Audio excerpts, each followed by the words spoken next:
Okay, let's dive right into this. Welcome to today's explainer, where we're tackling a topic that is going to feel incredibly and perhaps uncomfortably familiar to just about everyone watching. We're looking at a deeply ingrained, almost inescapable, lighthearted story about our personal relaxation habits. Or, well, actually, our complete inability to actually relax. It's a 27 million year habit, the guilt of idleness. We all know that feeling, right? You finally get a day off, you've been looking forward to it all week, and yet when the moment actually arrives, you just can't seem to turn your brain off. Instead of feeling rejuvenated, you feel this nagging sense that you should be doing something else. You basically just feel guilty. So today we're going to explore exactly why human beings seem to absolutely hate taking days off and why resting feels like such a monumental chore. Picture the ultimate goal. You're a little stick man, sunglasses on, lounging on a beautiful sunny beach.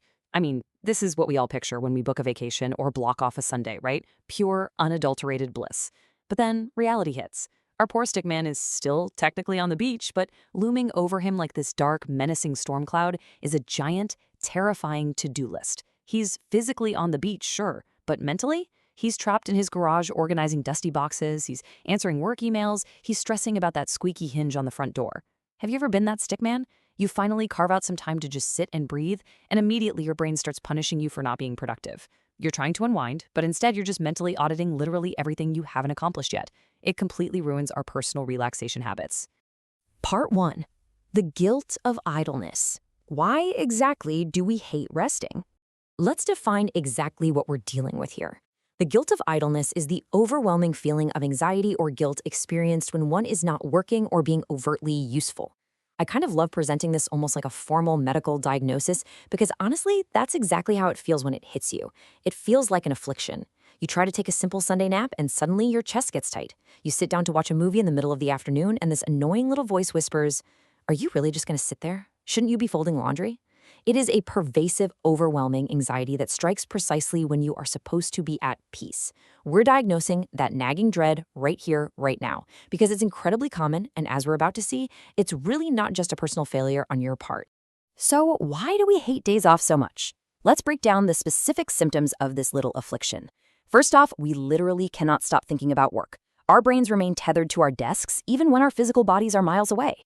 Second, we're haunted by a giant to-do list. Just like our stick man trying to chill on the beach, this invisible list of chores follows us absolutely everywhere, whispering in our ear.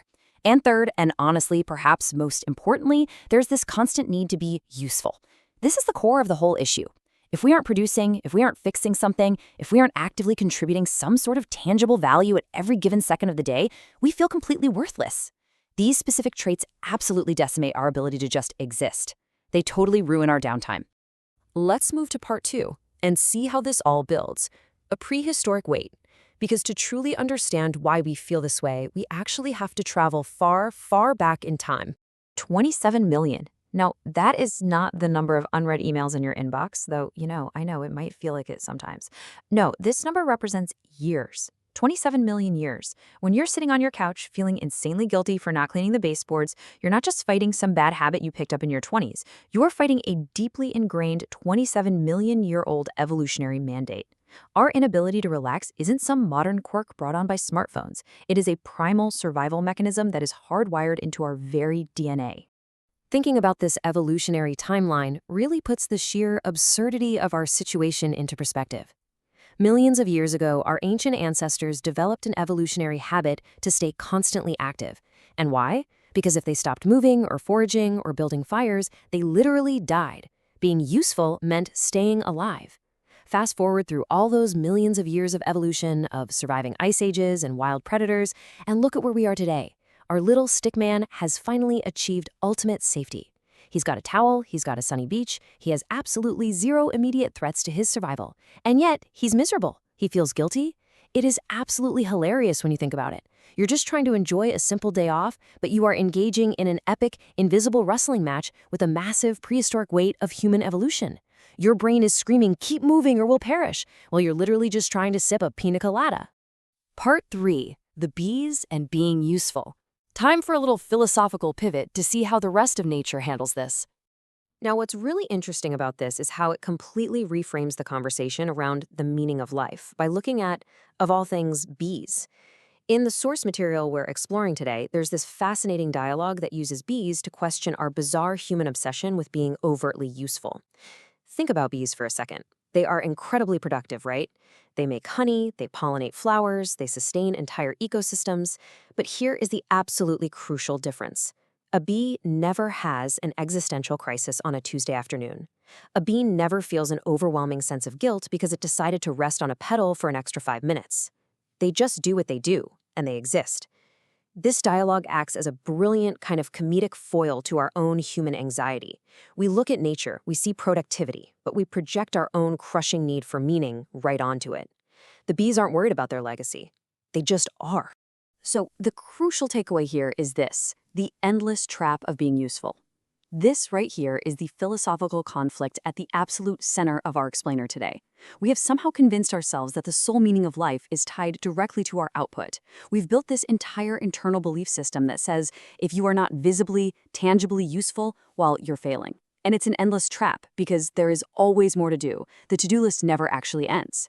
When you tie your fundamental right to exist and your right to feel good about yourself solely to your productivity, you effectively destroy your capacity to have a day off. You've rigged the game against yourself. You can literally never win against the endless trap. Part 4, redefining the meaning of life. Let's bring this narrative full circle, back to you, back to me, and back to our stressed-out stickman trying to catch a break.